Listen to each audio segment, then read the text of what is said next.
지난 14년간 5만 건 이상의 연애, 이별, 재회 상담을 진행해온 아트라상입니다. 오늘 영상만큼은 상담을 받았던 기존 내담자분들에게도 꼭 복습을 하라고 제가 공유할 예정입니다. 그만큼 자신이 있습니다. 여러분이 연애를 하면서 겪는 모든 문제는 오늘 말씀드리는 7가지 원인 안에 전부 존재합니다. 그것이 여러분의 문제이든 상대방의 문제이든 마찬가지입니다. 오늘은 그 원인을 정확하게 짚고 파헤쳐 보도록 하겠습니다.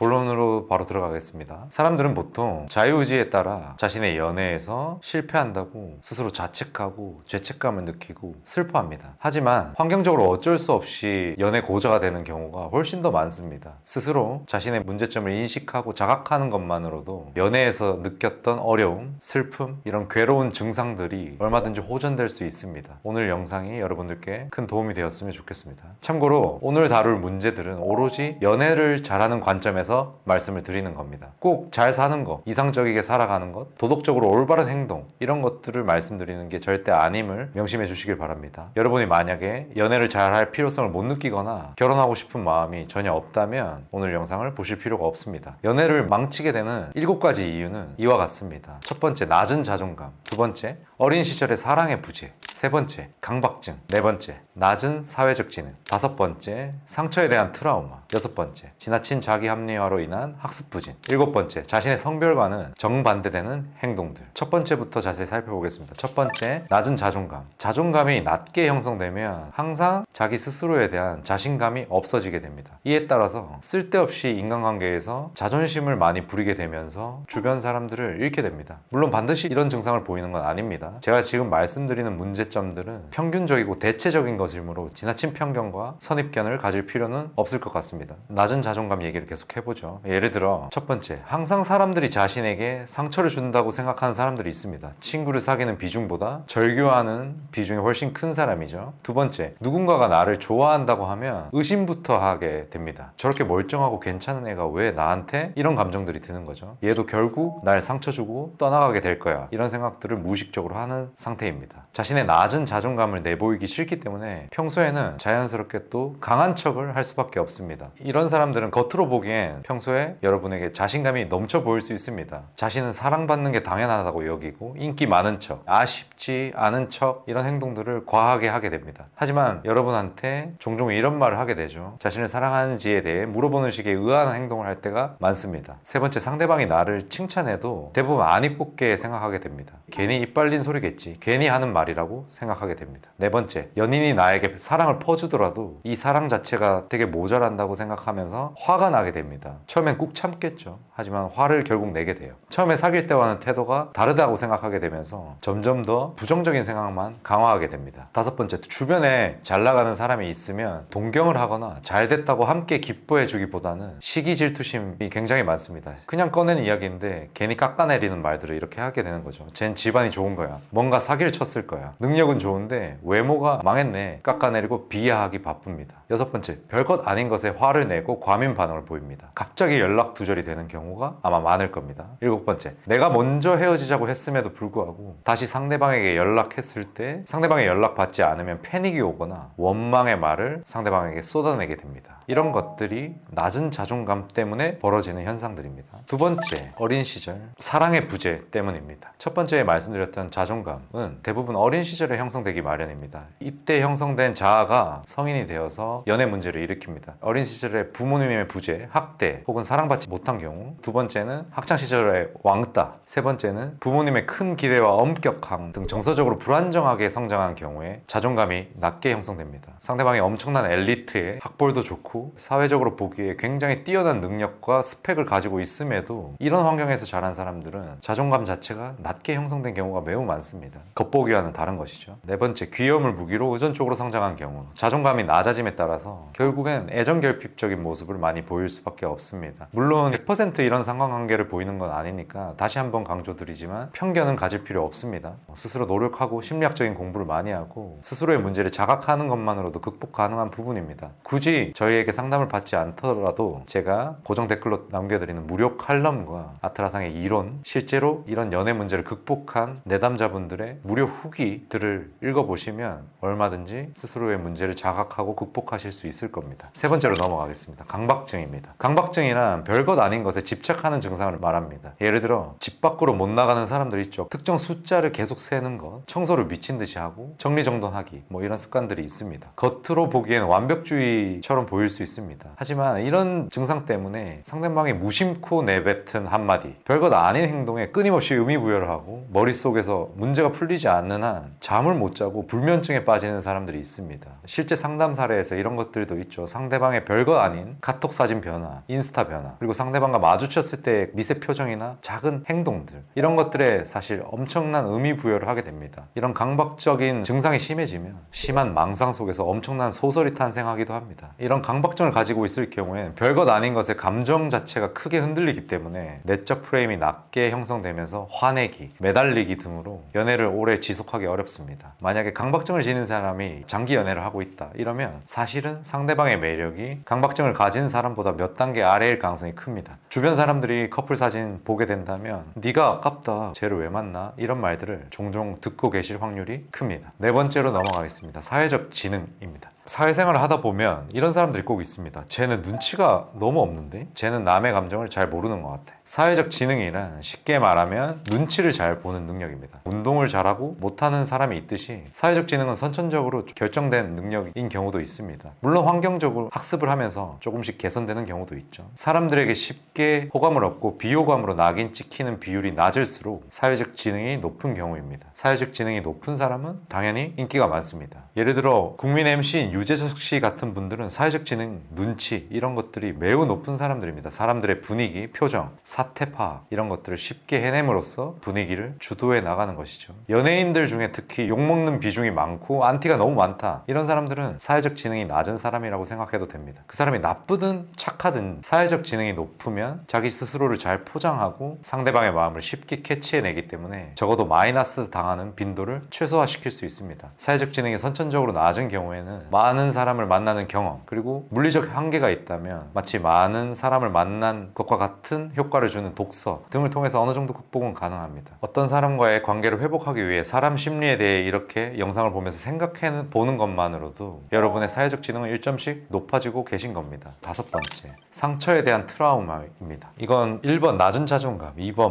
어린 시절의 사랑의 부재와 비슷한 경우입니다. 연애에서 과거에 큰 상처를 받은 경우에는 또 상처받지 않을까 하는 두려움 때문에 쉽게 자존감이 낮아질 수밖에 없습니다. 과거에 상처를 받았을 당시 기억이 떠오르거나 생각이 조금만 나기 시작하면 자존감이 급락하게 되거나 내적 프레임이 낮아지면서 상대방에게 집착, 화내기, 급발진하면서 이별 통보 이런 행동들을 하게 됩니다. 자신이 배신당하고 상처받은 이유에 대해서 정확히 탐색하게 되면 트라우마 극복이 가능합니다. 예를 들어 상대방이 갑작스럽게 헤어지자고 해서 큰 상처를 받았죠. 그런데 알고 보니 상대방이 엄청난 오해를 했다거나 사실은 나에게 큰 문제가 있었다. 이러한 과거를 탐색하고 원인과 결과를 정확하게 알아내면 상처가 사라져야 됩니다. 보통 인간관계는 오해 혹은 자기 자신이 원인인 경우가 대부분입니다. 특히 남 탓을 하는 비중이 크면 트라우마는 절대 사라지지 않습니다. 바로 여섯 번째로 넘어가겠습니다. 지나친 자기 합리화로 인한 학습 부진. 말이 어려운데 5번과 이어지는 내용입니다. 연애를 실패했을 때 내 잘못은 무엇이었는지, 다음부터는 뭘 반성하고 잘 해나가야 하는지 이렇게 생각하는 사람들이 있습니다. 반면에 그냥 그놈이 나쁜 새끼야, 남자는 다 발정난 XX 같은 놈들이야 생각하고 넘어가는 사람들이 있습니다. 인생을 살아가다 보면 연애 문제, 이성 문제가 어차피 계속 발생하게 되어 있습니다. 계속해서 자신의 상처를 피하기 위해 상대방 잘못이라고 단정짓고 넘어가기만 하면 아무 발전이 없을 겁니다. 발전 없는 사람은 나이가 30대에 접어들어도 심리적으로는 10대 같은 연애를 할 수밖에 없습니다. 이 경우에는 내 잘못은 무엇이었을까? 내가 사람 보는 눈을 좀 더 키워야겠다. 그리고 나의 이러이러한 점을 고치고 넘어가자. 역시 난 똑똑해. 이런 사고방식으로 학습을 하고 지나가야 합니다. 연습을 축적해서 해나갈 경우에 정신적으로 크게 성숙해질 수밖에 없습니다. 일곱 번째는 자신의 성별과는 반대되는 행동입니다. 호르몬, 환경의 문제로 성별과 반대되는 행동을 하는 사람들이 종종 있습니다. 남자인데 너무 여성스럽게 행동한다거나 여자인데 남자처럼 행동하는 사람들이 있습니다. 성전환을 하거나 동성애자, 싱글로 살 거라면 큰 상관이 없습니다. 하지만 연애에서 결국엔 문제가 생깁니다. 이게 내 매력이라고 친구들이 그랬어 라고 합리화하면서 제 멋대로 하는 게 바로 문제입니다. 그건 잘못된 합리화이자 사실은 게으름에 가깝습니다. 일반적으로 TV에 나오는 주인공, 연예인, 영화 속 주인공이 하는 행동들은 대부분의 사람들이 봤을 때 매력적이라고 판단되는 말과 행동들을 하게 됩니다. 성별에 맞는 행동인지 판단하고 싶다면 그들과 비교해보고 학습해봐도 좋습니다. 결국 우리가 연애를 하면서 어려움을 겪는 이유는 이 7가지 때문입니다. 연애를 어렵게 만드는 심리적 원인과 문제에 대해서 오늘 알아봤는데 스스로에 대해서도 돌아보고 분석해 보셨으면 좋겠습니다. 다시 한번 강조하지만 위 7가지 문제들은 오로지 연애를 잘하는 관점에서 설명드린 것입니다.